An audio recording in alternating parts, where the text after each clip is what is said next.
Graça, paz e misericórdia da parte de nosso Senhor Jesus Cristo. Bem-vindo a você que nos acompanha aqui neste canal para mais uma Escola Bíblica Dominical. Estaremos comentando a lição de número 6, Orando, Contribuindo e Fazendo Missões. O tema do trimestre, Até aos Confins da Terra. Comentário este do pastor Wagner Gabi, da Assembleia de Deus em Curitiba. Esse que vos fala é o pastor Antônio Dias, somos aqui de Americana e convido você, se ainda não for, inscreva-se no canal, curta, comente e compartilhe e levemos a palavra até aos confins da terra, como é o tema desse trimestre. Pois bem, o que estaremos comentando nesta lição? Oração. O que é oração? Qual o tipo? Quais são os tipos de oração? Contribuir para a obra de Deus, para a obra missionária. Há uma recompensa? Há uma bênção para quem assim o faz? Quem é que pode cobrar, ou melhor, receber estas contribuições para fazer a obra de Deus? E ainda, acerca da chamada. Qual é a diferença? Chamada geral e a chamada específica. E para a chamada específica, quais são as características ou os principais requisitos? É dentro desse ponto que estaremos comentando a lição de hoje. Para começar, não podemos começar de outra forma senão falando da oração. Orando. Orar, irmãos. O que é a oração? Primeiramente, nós oramos com o Espírito, a parte espiritual. A nossa oração, nós podemos colocar os 3 pontos principais.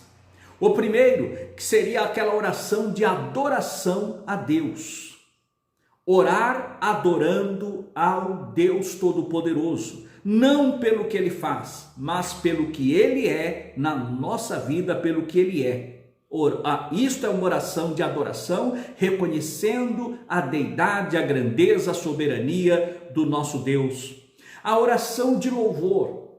A oração de louvor é quando recebemos de Deus algo que nos alegra. Então nós fazemos aquela oração de louvor ao Senhor nosso Deus. Ou ainda quando não recebemos, mas sentimos aquela alegria e o prazer em louvar ao Deus Todo-Poderoso. E também aquela oração de ação de graças, oração de gratidão, que é a gratidão pelo que já temos recebido do Senhor, por algo recebido, pelas bênçãos alcançadas. Então, nós temos neste patamar, nós temos as 3 principais modelos de oração ou tipo de oração: oração de adoração, oração de louvor e oração em ação de graça, por aquilo que recebemos do Senhor. Agora, quando nós já vamos trazendo para o nosso íntimo, para o nosso particular, existe uma oração chamada oração de contrição. O que é contrito? O que é um coração contrito? No original, a palavra contrição significa partido, quebrado, despedaçado. É aquela oração quando o crente, o servo do Senhor, ele cai em alguma fraqueza e ele reconhece a sua fragilidade e então vem o arrependimento, vem o quebrantamento. A pessoa se quebra na presença de Deus. É o caso de Davi no Salmo 51. Ele se quebra na presença de Deus. É o caso de Neemias no capítulo 9 do seu livro. Ele se quebra diante de Deus, não pelo fato dele ter pecado, mas dos seus irmãos de toda a nação. É o caso de Daniel no capítulo 9. Daniel também se quebra diante de Deus em oração em favor do seu povo, para que Deus cumprisse a promessa de restaurar o seu povo após 70 anos. Ele se quebra na presença de Deus em jejum e em oração. Nós vemos em Esdras 9 também outro quebrantamento de oração na presença de Deus é uma oração de contrição. A pessoa, ela se quebra na presença de Deus, reconhecendo a falha, reconhecendo o pecado, para que Deus então intervenha dos céus e entra com a restauração espiritual. Aí esses 4 tipos de oração são as principais dos servos de Deus e da igreja do Senhor Jesus. Mas também existe aquelas orações que são petições. São petições, já ela vem para o lado pessoal.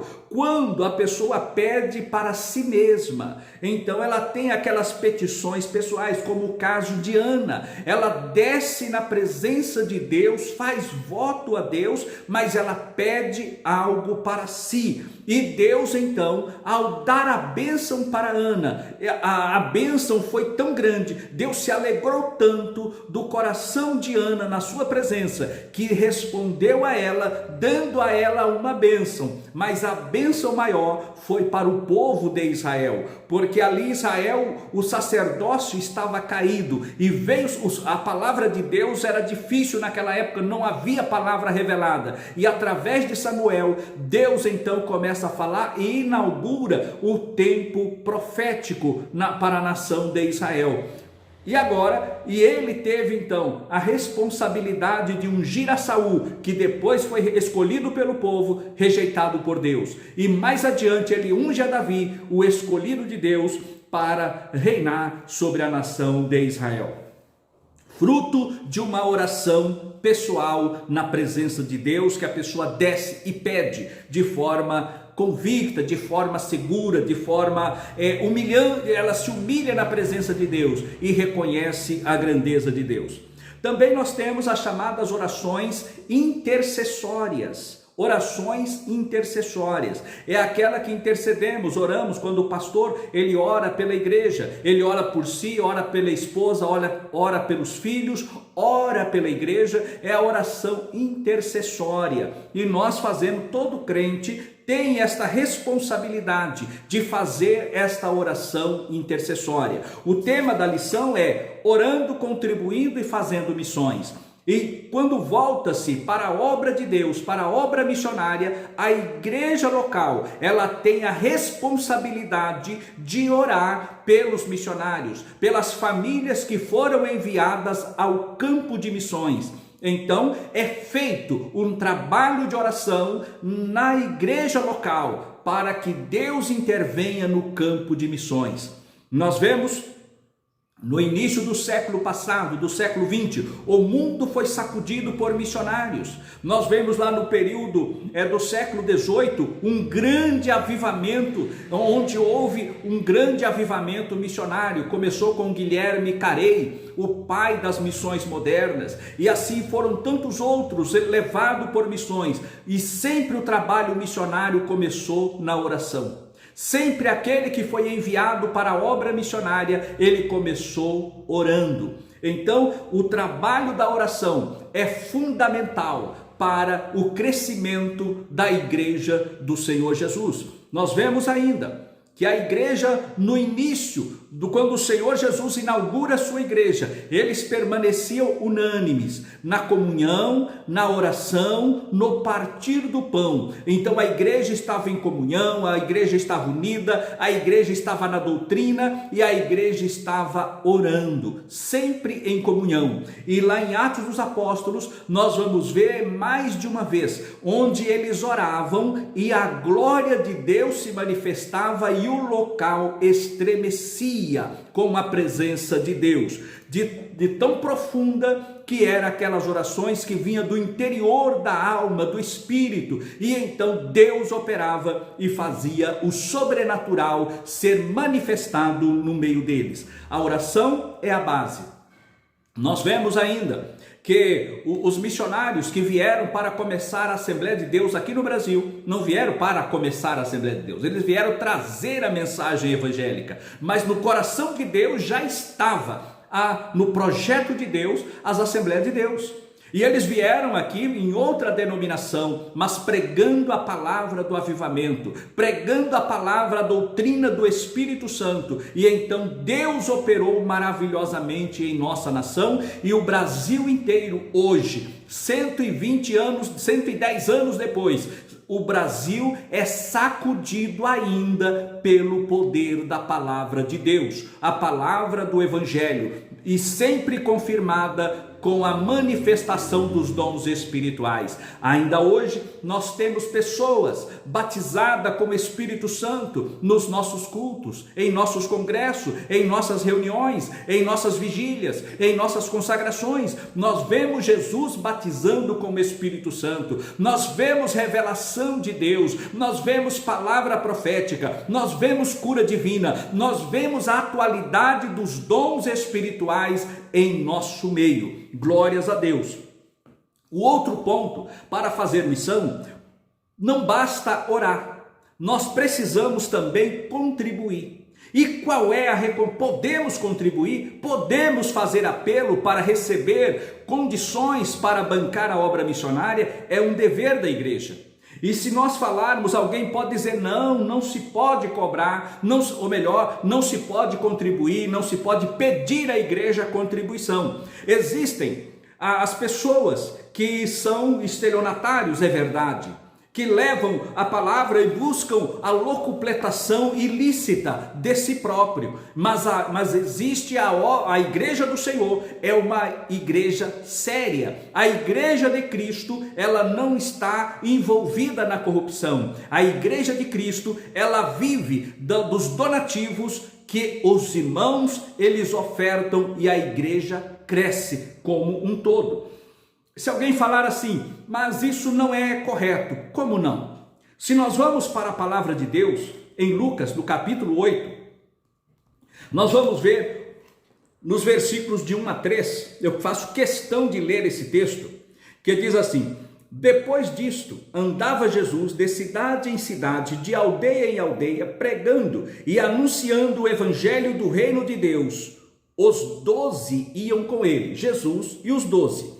E também algumas mulheres que haviam sido curadas de espíritos malignos e de enfermidades. Maria, chamada Madalena, da qual saíram 7 demônios. Joana, mulher de Cusa, procuradora de Herodes. Susana e muitas outras, as quais o serviam com seus bens. Ou seja, elas eram mantenedoras da obra evangelística realizada pelo Senhor Jesus. Elas eram mantenedoras, sustentavam o ministério de Cristo aqui na terra. E nós vemos ainda o apóstolo Paulo, quando ele vai escrever aos Filipenses, no capítulo 4, no versículo 14 até o versículo 19, ele vai dizer: todavia fizeste bem em tomar parte na minha aflição, e bem sabeis, ó Filipenses, que ao princípio do evangelho, quando parti da Macedônia, nenhuma igreja comunicou comigo no sentido de dar e de receber, senão vós somente. Porque até para Tessalônica mandaste não apenas uma vez, mas 2, o necessário para as minhas necessidades. Ou seja, Paulo, ele tinha necessidade, ele foi para Tessalônica, e a igreja de Filipos nunca o abandonou. A igreja de Filipos bancava o ministério missionário do apóstolo Paulo. E nós vamos ver, e depois ele vai dizer, no versículo 19, o meu Deus suprirá todas as vossas necessidades, segundo a sua gloriosa riqueza em Cristo Jesus. Então Deus, ele recompensa uma igreja que contribui para a obra missionária, o Senhor retribui em bênçãos materiais para o grupo que assim coopera na obra missionária. Nós temos visto nestes anos de ministério, igrejas que contribuíam para a obra missionária, irmãos que davam oferta para a obra missionária, ganhamos para encaminhar para a obra missionária veículos, pessoas dando veículos, dando outras coisas, e nós vimos aquelas pessoas que faziam votos, que entregavam ofertas para a obra missionária, Deus os abençoando e fazendo-os prosperar financeiramente. Deus abençoou abundantemente todos aqueles que se dispuseram a contribuir para a obra missionária. Isto é uma realidade. Não que o nosso Deus condiciona, mas o nosso Deus se agrada de quem faz sem esperar receber algo em troca. Faz por amor, faz por gratidão. Tem uma recompensa as nossas contribuições para a obra missionária. Logo, aqui o nosso escritor, o pastor Wagner, ele vai enfatizar esse ponto, principalmente na questão de Filipenses, aqui também, que faz parte da nossa perícope, aqui em Éfeso, no capítulo 6, ele vai falar acerca da oração, ele vai falar acerca das bênçãos de Deus que agrega, que vem no pacote quando você adora ao Senhor, são algo que agrega a nossa vida espiritual, porque Deus tem prazer em abençoar. Aí nós vamos para o outro ponto, chamada para fazer a obra de Deus. Existe a chamada geral e a chamada específica. A chamada geral é para toda a igreja, é para todos os crentes. Ide por todo mundo e fazei discípulos de todas as nações, batizando-os em nome do Pai, do Filho e do Espírito Santo. Nós vemos também o Senhor Jesus lá em Atos 1:8. Ele vai dizer o seguinte: e ser-me-eis testemunha, tanto em Jerusalém, Judeia, Samaria e até aos confins da terra.